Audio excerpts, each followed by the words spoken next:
Good morning, everyone. It's a nice cool day in October, and today I'm going to work on this long bed here in my garden, trying to get it set for the winter time.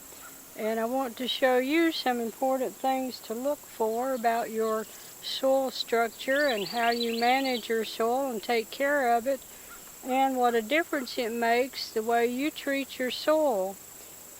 You may remember from an earlier video this year, this little section of bed that I made, and I put down leaves, and then I used this bark we have a lot of from Larry working with wood and splitting firewood for us to use, and the bark is left over, so I tried to make use of that.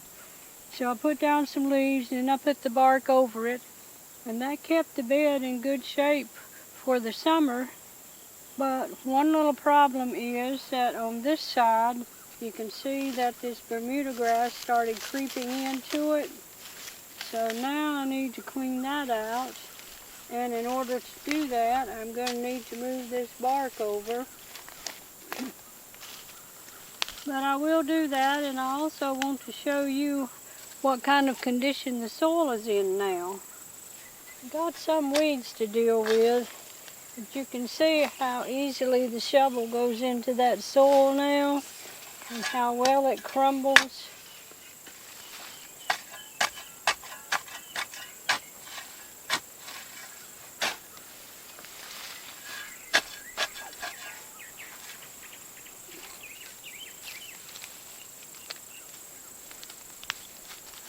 Keeping the soil covered is always a positive thing for the soil, except when you're covering it with black plastic. This is a good time to go over some soil principles. Important. Protect your soil with organic mulch or cover crops. Why? Number 1, it protects soil from extremes in heating and cooling. Number 2, it deters weed growth. Number 3, it keeps in moisture. Number 4, it feeds soil microbes, which in turn feed your plants. Number 5, it protects soil structure. And number 6, cover crops have the added benefit of capturing sunlight and moving carbon from the atmosphere into the soil, plus creating a symbiotic relationship with beneficial soil microbes. Now, in this little section of this same bed, I had some tomato plants last summer that did very well, and I've still got a couple of posts here that I need to get out. I had mulched this with leaves, and then, like I said, planted tomato plants, which now I've taken out. So I want to show you the condition of the soil after being treated that way this summer. You see how easily that shovel goes into the soil, how it's crumbly, still has some moisture in it, even though we have not had rain in many days.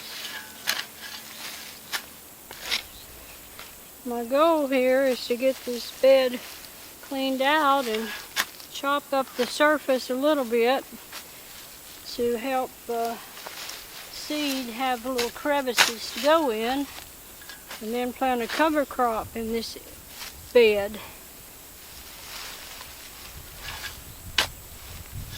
And I want to get these 2 stakes out of the ground.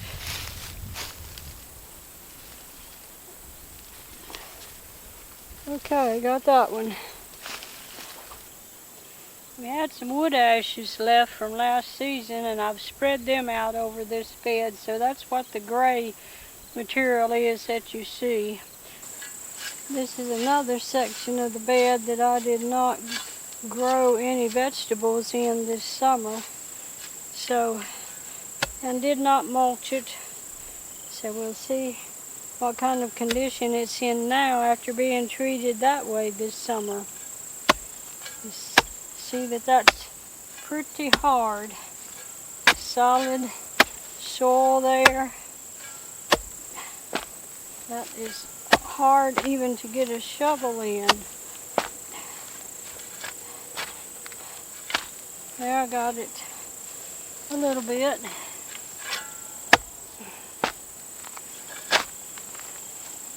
Got past the top.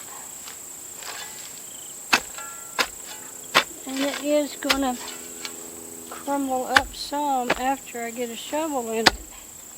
But you can see how hard it is since it wasn't covered with plants or organic material through the summer. So that was definitely not a good thing for the soil. Now I'm ripping up the top of the bed so that the seed has cracks to lodge in when I spread the seed here. And I notice that this part of the bed is very hard.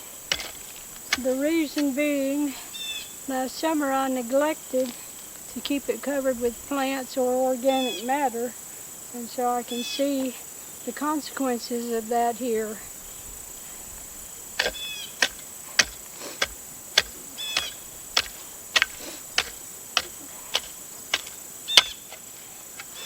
After I have a cover crop here that grows over the winter, next spring it should be in much better condition.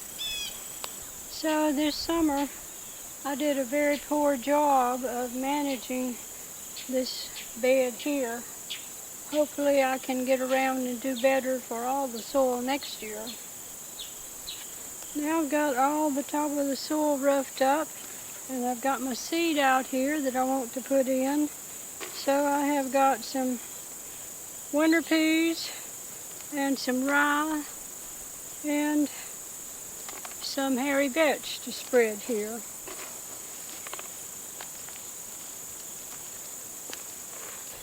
Now I've got all the seed down, and I'm going to wet the bed down very good, and I will keep it moist for several days until my seed germinate.